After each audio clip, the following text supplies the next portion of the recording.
Hello everyone, welcome to all of you. Our online YouTube class, a student guideline. Today we have discussed about science, physics class 10th. जैसे आपको पता है कि पिछले class में हम लोग डिस्कस किए थे फिजिक्स के पार्ट 1 का। आज डिस्कस करेंगे फिजिक्स पार्ट 2 का। तो देखिए इसमें ऑब्जेक्टिव जो हम लोग पढ़े थे पिछले क्लास में, उसमें आपको 30 ऑब्जेक्टिव मिले थे और आज भी 34 के आसपास कुछ हम डिस्कस करेंगे। और इसमें आज रहेगा कुछ आंसर आपको करना है, वीडियो को पॉज करना है और उस समय आपको आंसर पहले देना है, फिर आंसर चेक करना है। ओके, तो स्टार्ट करते हैं आज का टॉपिक फिजिक्स का जो है साइंस। तो इसमें ऑब्जेक्टिव पार्ट 2 है।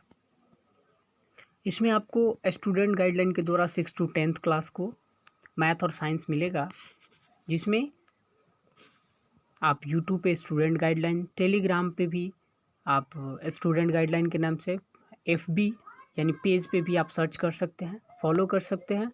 ट्विटर पे @student एंड व्हाट्सएप 9525253714 इस पर आप सर्च कर सकते हैं। यदि आपको कोई प्रॉब्लम है या कोई ऐसा टॉपिक जो आपको समझ में नहीं आ रहा है, उस टॉपिक पे भी हम डिस्कस कर सकते हैं आपके कमेंटमेंट पे। यदि आप बोलें तो उस पर हम कर सकते हैं। तो स्टार्ट करते हैं अभी का। जैसे फर्स्ट क्वेश्चन है, प्रकाश के परावर्तन के कितने नियम है। ये बोर्ड मॉडल क्वेश्चन है, आया हुआ क्वेश्चन है और ये इम्पोर्टेंट भी क्वेश्चन है। इट मीन्स लाइट का जो रिफ्लेक्शन होता है उसके रूल्स कितने होते हैं। तो आपको पहले से ये पता है कि रूल्स कितने होते हैं, क्योंकि जब आप क्लास स्टार्ट किए थे उस समय भी आपको बताया गया है, ठीक है ना। तो इसमें फर्स्ट का आंसर आप बताएंगे, जल्द बताएंगे। चलिए आंसर इसका हम बताते हैं। तो प्रकाश के परावर्तन के कितने नियम होते हैं? 2 नियम होते हैं।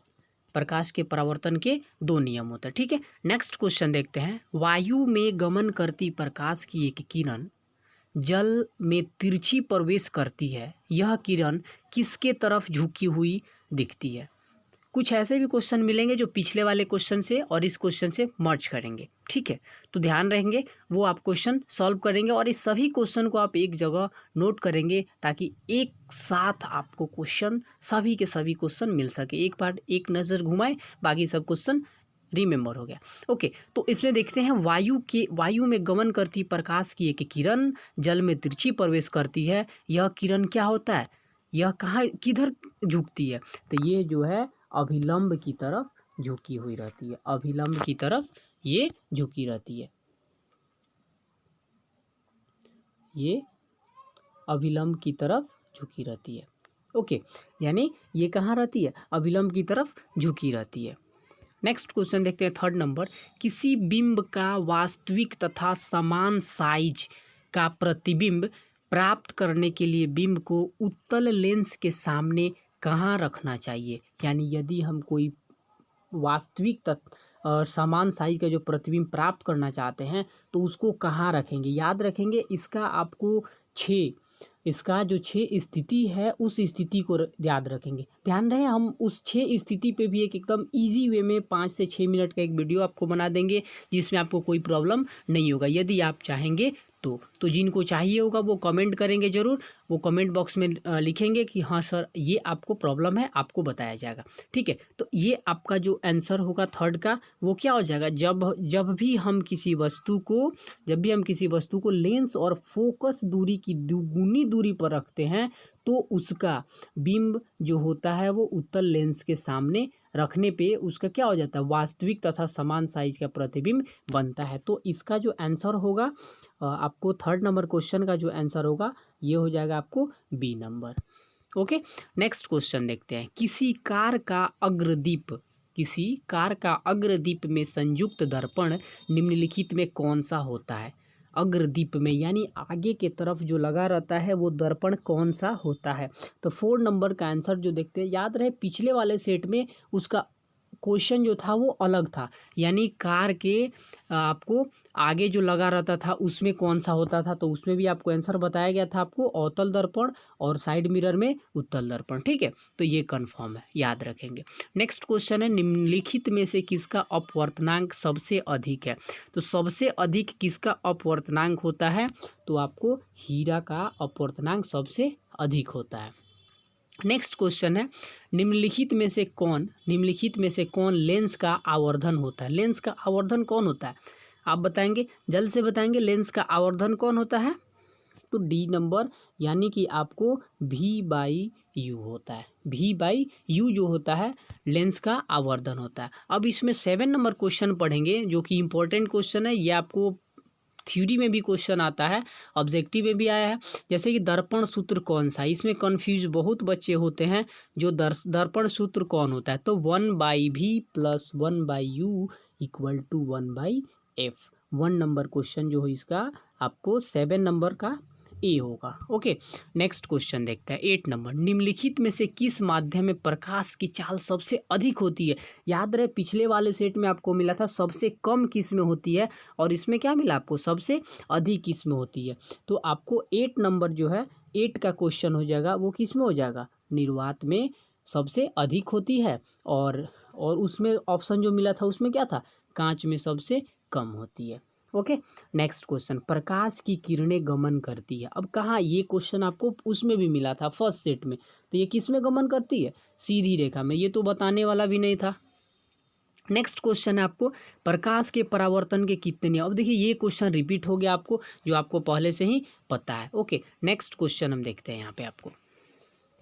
नेक्स्ट क्वेश्चन आपको 11 नंबर क्वेश्चन है, दंत विशेषज्ञ किस दर्पण का उपयोग मरीजों के दांतों का बड़ा प्रतिबिंब देखने में करते हैं? ये भी इंपॉर्टेंट क्वेश्चन है। 11 नंबर क्वेश्चन बताइए, जल्द से बताइए, तो आपका आंसर क्या होगा? B number. इसका आंसर क्या होगा? बी नंबर होगा, यानी 11 का आंसर बी होगा। ओके, नेक्स्ट क्वेश्चन देखते हैं आपको। नेक्स्ट क्वेश्चन देखते हैं, कौन सा लेंस अपसारी लेंस भी कहलाता है? ये आपको बताए थे, अपसारी और अभिसारी, ये नहीं बताएंगे हम, आप खुद जानते हैं। ओके, नेक्स्ट देखते हैं आपको इसमें क्या किसी को प्रॉब्लम है क्या? 12 नंबर क्वेश्चन में, 12 में ए होगा, अवतल लेंस होगा इसका। नेक्स्ट देखते हैं आपको 13 नंबर। 13 में है, एक प्रयोग में अवतल दर्पण द्वारा किस बिंब का प्रतिबिंब एक पर्दे पर प्राप्त किया जाता है? दर्पण की फोकस दूरी को निर्धारित करने के लिए प्रयोगकर्ता को मापने की जरूरत है। तो क्या मापने की जरूरत है? क्या मापने, यानी दर्पण पर पर्दा के बीच की दूरी को जब माप लेंगे तो उसका जो प्रतिबिंब बनेगा वो हमें पता चल जाएगा। तो 13 का जो आंसर होगा वो ए होगा। ओके, नेक्स्ट देखते हैं 14 नंबर। 14 में है, गोलीय दर्पण के परावर्तक पृष्ठ सीमा रेखा का व्यास कहलाता है। सीमा रेखा क्या, उसका व्यास क्या कहलाता है? 14 नंबर का, तो इसका हो जाएगा गोलीय दर्पण का द्वारक कहलाता है। वो क्या कहलाता है? गोलीय दर्पण का द्वारक कहलाता है। 15 नंबर क्वेश्चन देखते हैं, निम्नलिखित में से कौन उत्तल दर्पण की फोकस दूरी की जिसकी वक्रता त्रिज्या 32 हो, जिसकी वक्रता त्रिज्या क्या हो? 32 हो। तो 15 नंबर क्वेश्चन देखते हैं आपको। तो देखिए, यानी वक्रता त्रिज्या इसमें क्या हो जाता है? जैसे क्या होता है, अगर ये 32 है वक्रता त्रिज्या, यानी पहले यहाँ पे क्या होता है, जैसे इसमें आप देखते हैं, यहाँ पे एफ देखते हैं और यहाँ पे क्या देखते हैं? सी देखते हैं। तो ये जो होता है इसके 2 गुना होता है सी, तो ये इसको 2 से जब डिवाइड करेंगे तो क्या आ जाएगा आपको?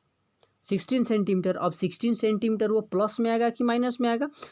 प्लस में आएगा या माइनस में? तो 15 का सी जो है आपको आपको सी होगा, ये प्लस में होता है, हमेशा प्लस में आएगा। ठीक है, नेक्स्ट, यदि किसी बिंब का प्रतिबिंब का आवर्धन ऋणात्मक हो तो उसका प्रतिबिंब या प्रकृति क्या होगा? तो 16 का आंसर क्या हो जाएगा, बताइए जल्दी। जब ऋणात्मक होगा तो उसका क्या हो जाएगा? प्रतिबिंब वास्तविक और उल्टा हो जाएगा। तो इसका ऑप्शन जो होगा ए नंबर ऑप्शन सही होगा 16 का। ओके, 17 नंबर, निम्न में से किस लेंस की फोकस दूरी धनात्मक होती है? धनात्मक कल पढ़े थे आप, धनात्मक और ऋणात्मक क्या होता है, किसकी धनात्मक होता है बताइए? 17 का बताइए बी नंबर, यानी उत्तल लेंस का कल दर्पण पढ़ लिए थे, आज लेंस पढ़ लिए, तो इसका धनात्मक होगा तो इसका क्या हो जाएगा, ऋणात्मक हो जाएगा, सिंपल है। नेक्स्ट क्वेश्चन 18 नंबर, 18 में है किस दर्पण का उपयोग सामान्यतः वाहनों का पश्च दृश्य दर्पणों के रूप में, यानी पीछे देखने के लिए किया जाता है। कल पढ़े थे आप, कल आया था ना क्वेश्चन 18 नंबर, तो 18 का क्या हो जाएगा, उत्तल दर्पण में, उत्तल दर्पण, और हेडलाइट था आपको अवतल था, ठीक है। नेक्स्ट, नई कार्तिकीय चिन्ह परिपाटी के अनुसार दर्पण के सामने रखे गए बिंब की दूरी ली जाती है, कैसे ली जाती है उसका, 90 नंबर क्वेश्चन का, तो ऋणात्मक होता है, वो हमेशा क्या रहता है, ऋणात्मक रहता है, ठीक है। नेक्स्ट देखिए, टिंडल प्रभाव, ये क्वेश्चन इंपॉर्टेंट आता है आपको, इसका बनाना भी पड़ता है आपको प्रैक्टिकल में, उसमें जो क्वेश्चन बनाते हैं न्यूमेरिकल वाला उसमें मिलता है। टिंडल प्रभाव प्रकाश की कौन सी परिघटना को प्रदर्शित करता है, तो कौन सी परिघटना है, तो 20 का हो जाएगा आपको डी, प्रकाश का प्रकीर्णन, ये होता है आपको प्रकाश का प्रकीर्णन होता है, ठीक है। नेक्स्ट क्वेश्चन आपको देखते हैं, नेक्स्ट क्वेश्चन में आपको मिलेगा 21 में क्या है, तो निम्न में से किस माध्यम में प्रकाश की चाल अधिकतम होती है, प्रकाश की चाल अधिकतम किस में होती है, तो हवा में होती है, हवा में होती है। नेक्स्ट क्वेश्चन है 22 में 22 क्वेश्चन पूछ रहा है आपसे कि लेंस, किस लेंस के द्वारा, किसी लेंस द्वारा उत्पन्न आवर्धन क्षमता का, आवर्धन का SI मात्रक क्या होगा, लेंस का आवर्धन मात्रक क्या होगा, SI मात्रक क्या होगा, तो 20 का हो जाएगा आपको मात्रक विहीन हो जाएगा, यानी उसका 22 का हो जाएगा आपको क्या, मात्रक विहीन हो जाएगा, ठीक है। और नेक्स्ट क्वेश्चन, प्रकाश स्रोत के सामने एक हरी रंग की छड़ी को खड़ा रख देने पे उसकी छाया कैसी बनती है, प्रकाश के सामने जब हरी रंग की छड़ी रखेंगे तो उसकी छाया कैसी बनती है, हमेशा काली बनती है, क्योंकि आपको पता है कि छाया जो होता है कैसा बनता है, काला ही बनता है। किसी प्रकाश स्रोत के सामने एक रुकावट रख दी जाती है तो क्या बनता है, छाया बनता है या उपछाया बनता है, 24 का क्या बनेगा।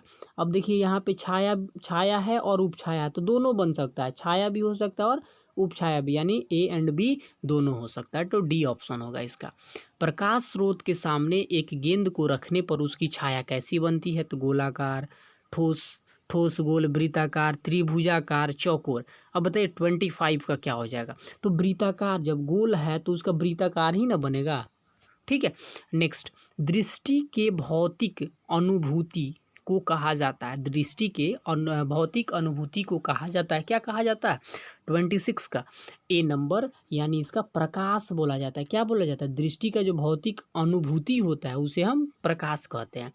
प्रकाश एक है, क्या है, शक्ति का रूप है, ऊर्जा का रूप है, कार्य का रूप है या बल का रूप है, तो 27 का क्या हो जाएगा, प्रकाश हमेशा ऊर्जा का, जैसे हम बोलते हैं ना प्रकाश एक ऊर्जा का रूप है, यानी it means light is a source of energy, if light is not available then we can't see anything, okay, यानी प्रकाश एक ऊर्जा का कार्य भी करता है, ठीक है। नेक्स्ट क्वेश्चन देखते हैं आपको 28, शीशा या कांच किस प्रकार का माध्यम है, शीशा या कांच किस प्रकार का माध्यम है, शीशा या कांच किस प्रकार का माध्यम है, तो ये जो होता है ये एक प्रकाशिक माध्यम होता है, क्या होता है, प्रकाशिक माध्यम होता है। अब कांच की सिल्ली से पार करने वाली प्रकाश की किरण में पैदा होता है, क्या पैदा होता है, तो इसमें शीशा की सिल्ली से पार करने वाली, अब इसमें बताइए विचलन होता है, पार्श्व विस्थापन, घूर्णन, या इनमें से कोई नहीं, तो 29 में क्या हो जाएगा आपको, पार्श्व विस्थापन होता है, इसमें क्या होता है, पार्श्व विस्थापन होता है, ठीक है।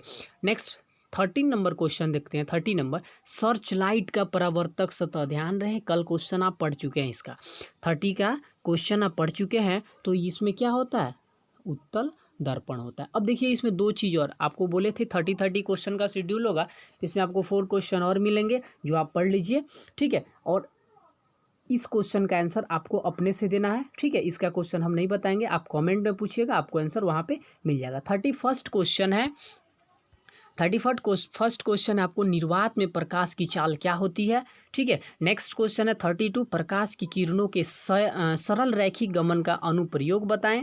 नेक्स्ट क्वेश्चन है, किसी वस्तु की छाया तभी बन सकती है जब प्रकाश की किरणें गमन करती है, अब सीधी, टेढ़ी, किसी भी दिशा में या इनमें से कोई नहीं, ठीक है। नेक्स्ट लास्ट क्वेश्चन है, किसी दर्पण या चिकने तल पर प्रकाश की किरणें आपतित होने पर परावर्तन होता है, ये नियमित है, अनियमित है, सी या डी? इसमें से कौन सा होगा? ये आपको चारों क्वेश्चन का आंसर आपको अपने से बताना है।